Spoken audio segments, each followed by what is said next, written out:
तो धावा करके हराए डालो और भीतर से अज कछु रोग हो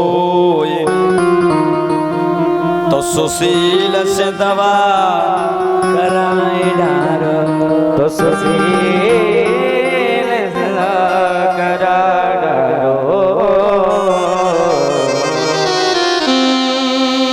महाराज अगर कोई बीमारी हो तो बीमारी और दुश्मन को छोटा नहीं समझना चाहिए। हाँ ये बात विशेष ध्यान देना, दुश्मन और बीमारी इसे कभी छोटा मत समझना, क्योंकि पता नहीं छोटी बीमारी कितनी बड़ी बीमारी बन जाए, पता नहीं छोटा दुश्मन कितना बड़ा अंदर अंदर बड़ा बन जाए। आज के लोग देख रहे हो सगे भाई भाई के नहीं हैं, सगे बेटियों के नहीं हैं। आज ही देखा, देख करके दिल दहल गया। एक दुष्ट बाप ने 3 बच्चियों को 3 बेटियों को बेरहमी से मार दिया। सगे पिता ने अपनी 3 बेटियों को मार दिया। हे भगवान कैसा जमाना आ गया। अभी हाल की बात है, पिता का 100 रखा है, पिता दुनिया को छोड़ चुके हैं। दोनों भाई आपस में लड़ गए जमीन जायदाद के पीछे, धन के पीछे। बाप की अर्थी रखी रही, बाप की लेस रखी रही। बड़े भाई ने बंदूक छोटे भाई को मार दी।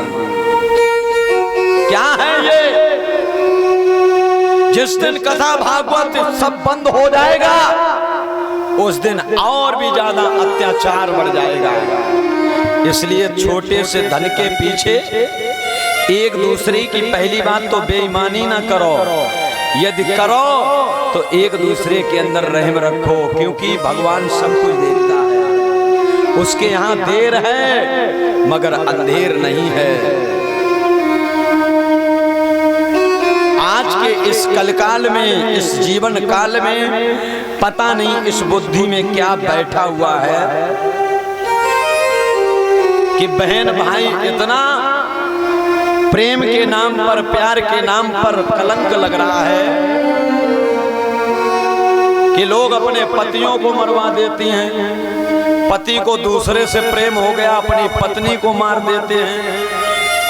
कम कोई नहीं है। इसलिए प्यारे बड़ा समझ के चलना है।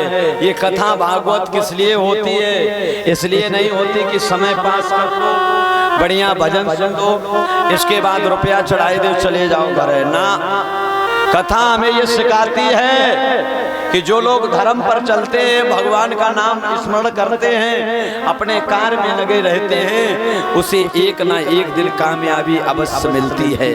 इस पर भरोसा रखना चाहिए। नारद जी कहने लगे, कंस क्या दिक्कत है? कंस बोले, महाराज गोकुल को बाबा नंद है जाकी पत्नी यशोदा मेरे यहाँ दधी बेचन को आती थी, पूरे दिन गैया चराती थी। आज मैंने सुनी है वो बहुत बड़े पैसे वाले हो गए। अच्छा, एक दूसरे पे जलना नहीं चाहिए, बराबरी करना तो ठीक है, लेकिन जल करके नहीं, मेहनत करके बराबरी करिए। कंस क्या बोला? महाराज एक समय था बाबा नंद यशोदा गैया चराते थे और मेरे मथुरा में दही बेचने आते थे। आज मैंने सुना है वो बहुत बड़े पैसे वाले हो गए। नारद जी बोले, कंस काऊ ने मेहनत की, काऊ ने अपना कर्तव्य निभाया, किसी ने रात दिन एक कर दिया, खून पसीना बहाया, उसके पास धन आ गया, तो तुम क्यों जले भुले जा रहे हो? कंस बोला, महाराज ये बात नहीं है, मुझे ज्योतिषी बताते हैं, आकाशवाणी ने बताया था कि जो यशोदा के यहाँ लाला है कृष्ण, वही हमारा दुश्मन एवं वही हमारा काल है। मैं अपने काल को मारवे के लाने ना जाने कितने उपाय किए, अकासुर, बकासुर, धेनुकासुर, तृणामत, शक्तासुर, पूतना, केसी, धेनु, न जाने राक्षसों को भेजा। लेकिन किसी ने मुझे ये नहीं बताया कृष्ण गोरा है या काला है, छोटा है या मोटा है। नारद जी बोले बस कितनी बात। एक पाती लिखो बनाई है और ले ओ कमल के फूल मंगाई है। कालिया नांग लहराई है, वहाँ कृष्ण को लिए चबाई है। महाराज कंस एक पत्र लिख दो और पत्र में काली दे से 2 छपरियां कमल के पुष्प मंगवाओ। पहली बात तो वो जाएगा नहीं, यदि चला गया तो कालिया नांग उसे डस खा जाएगा, और यदि ना जाए तो बाबा नंद, यशोदा, कृष्ण जितना परिवार है सबको जेल में डाल देना। लाठी टूटेगी नहीं, सांप मर जाएगा, तुम पर कलंक भी नहीं लगेगा और काम तुम्हारा तमाम हो जाएगा। वारे नारद, नारद ने उपाय बताया, वहां से प्रस्थान कर गए।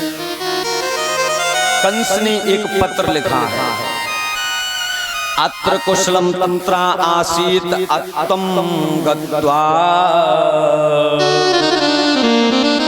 हे बाबानंद, यादवों के नेता सिरमौर बाबानंद, मैं आपको सादर प्रणाम करूं। मैं जानता हूं आप सदा प्रसन्न और प्रसन्न रहो, लेकिन मुझे 2 छपरियां कमल के पुष्प की आवश्यकता है। कौन लिख रहा है? परीक्षित जी, कौन लिख रहा है?